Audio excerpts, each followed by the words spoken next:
Hello नमस्कार दोस्तों, स्वागत है आप सभी का आपके अपने परिवार बदायूं स्टडी हब पर। तो मेरा नाम है अजय कुमार ग्वाल। तो आप सभी का स्वागत करता हूं आपके अपने परिवार बदायूं स्टडी हब पर। तो जैसा कि आपको पता है कि मैं यूपी बोर्ड एग्जाम 2024 को टारगेट करते हुए चल रहा हूं, जिसमें आपका जो एग्जाम है 5 फरवरी को फिजिक्स का होना है। तो भाई इसी के आधार पर फिजिक्स के मोस्ट 10 इंपॉर्टेंट कॉन्सेप्ट जो कि आपके 5 नंबर में पूछे जाते हैं, ठीक है, वो लेकर आया हूँ।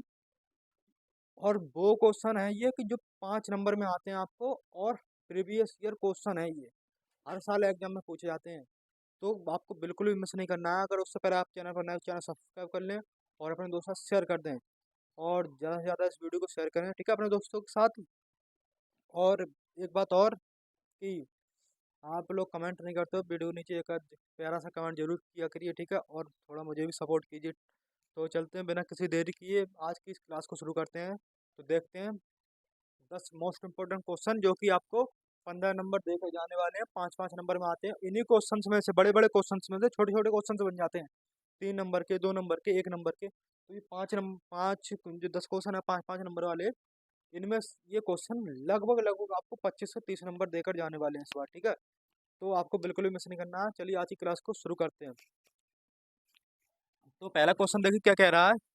पहला क्वेश्चन कह रहा है, गॉस प्रमेय लिखिए, गॉस की प्रमेय लिखिए। अनंत विस्तार की समतल आवेशित चालक चादर के निकट बिंदु विद्युत की तीव्रता का व्यंजक प्राप्त कीजिए, ठीक है। तो देखिए, एक क्वेश्चन ये गॉस प्रमेय लिखिए, और एक क्वेश्चन इतना है, ठीक है। अनंत विस्तार की समतल आवेशित चालक की चादर निकट विद्युत की तीव्रता का व्यंजक प्राप्त कीजिए।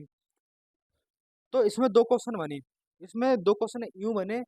जो डेफिनेशन आपको ये गॉस की प्रमेय ये 2 नंबर में है, है।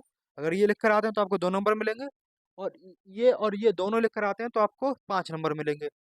अगर आप ये गॉस की प्रमेय लिखे आए और ये व्यंजक नहीं लिख कर आए, आपको ये प्रूफ नहीं किया, तो आपको 5 नंबर नहीं मिलेंगे, आपको सिर्फ 2 ही नंबर मिलेंगे। ओके, आपको ये चीज याद रखनी है। चलिए दूसरा क्वेश्चन क्या कह रहा है वो देखते हैं। दूसरा क्वेश्चन कह रहा है, ट्रांसफार्मर का सिद्धांत क्या है। ट्रांसफार्मर का सिद्धांत क्या है, ठीक है। उच्चाई तथा अपचाई ट्रांसफार्मर में अंतर बताओ। तो इसमें भी दो क्वेश्चन बने, देखिए कौन कौन से।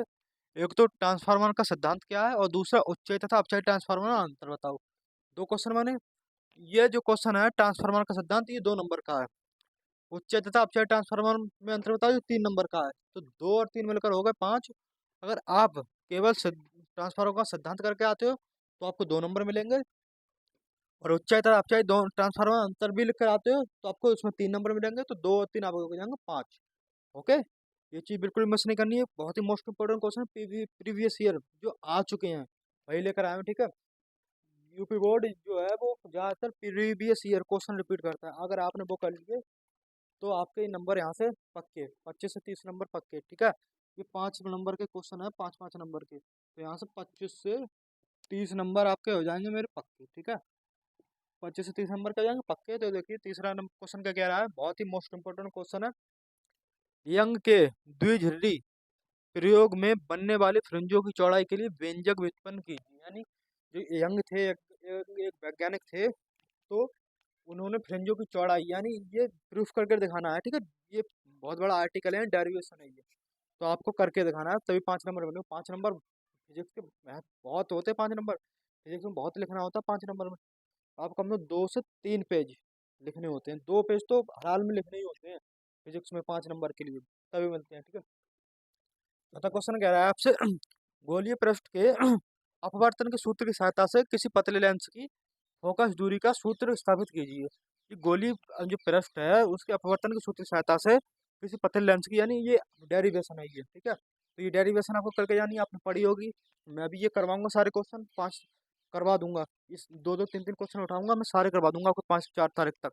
4 तारीख को वीडियो आएगी लास्ट फिजिक्स की। ओके, तो आप थोड़ा सपोर्ट कीजिए मुझे भैया। ये क्लियर, ये डेरिवेशन है, ये भी डेरिवेशन है, ये भी डेरिवेशन है। नंबर 5, एक समांतर प्लेट संधारित्र की धारिता का सूत्र स्थापित कीजिए। ये भी डेरिवेशन है एक, ये बहुत इंपॉर्टेंट है, सारे इंपॉर्टेंट है। इसमें से आपको 3 नंबर, 5 15 नंबर तो आपको पक्के हैं, इसमें से ही आएंगे क्वेश्चन, अगर ठीक है। 15 नंबर तो यहाँ से हो गए आपको पक्के। अब छठा क्वेश्चन कह रहा है, NAND गेट का लॉजिक प्रतीक तथा उसकी सत्यता सारणी बनाई, यानी जो NAND नैंड गेट है, उसके गेट तो पढ़े होंगे ना आपने पार्ट टू में, फिजिक्स के पार्ट टू में जो गेट है लास्ट वाला चैप्टर है सबसे, वो तो पढ़ा होगा, नाभिकीय विखंडन और नाभिकीय संलयन, उसी में है ये। सही है, वो भी नाभिकीय विखंडन और नाभिकीय संलयन, ये बहुत मोस्ट इंपॉर्टेंट है, ये भी आ सकता है भाई।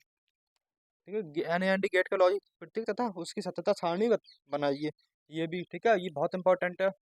सातवां क्वेश्चन कह रहा है हाइगन्स द्वारा प्रकाश के लिए दी गई तरंगाग्र अवधारणा के आधार पर परावर्तन का नियम सिद्ध कीजिए। यानी जो हाइगन्स के अनुसार हाइगन्स ने परावर्तन का नियम दिया था, उसको आपको सिद्ध करना है, यानी ये भी एक प्रकार से डेरिवेशन है। डेरिवेशन आपको करके आनी है, डेरिवेशन ही आती है ज्यादातर 5 नंबर में। वो वो डेफिनेशन तो बहुत कम ही पूछता है शायद, डेरिवेशन सबसे अधिक पूछता है। डेरिवेशन सारी पढ़ जाती है, डेरिवेशन कर लो आप, आपको 5 नंबर पक्के ठोस मिलते हैं उसमें। आठवां क्वेश्चन कह रहा है रदरफोर्ड का अल्फा प्रकीर्णन प्रयोग का संक्षिप्त वर्णन कीजिए, परमाणु संरचना के बारे में इससे प्राप्त निष्कर्ष बताइए। एंड रदरफोर्ड का परमाणु मॉडल तो पढ़ा ही होगा, उसी में अल्फा प्रकीर्णन आ जाता है, वो करके आना आपको। ठीक है, ये तो डेरिवेशन नहीं है, ये तो वो ही है, डेफिनेशन नहीं, डेरिवेशन नहीं है, डेफिनेशन है। ठीक है, तो आपको ये करके आना है, बहुत ही सरल है। क्वेश्चन नमा क्वेश्चन कह रहा है मानव नेत्र का सचित्र वर्णन कीजिए, तो डेरिवेशन ही वो डेफिनेशन है। इसमें आपको चित्र बनाना मानव नेत्र का और उसके बारे में लिख देना है, बहुत ही सरल है।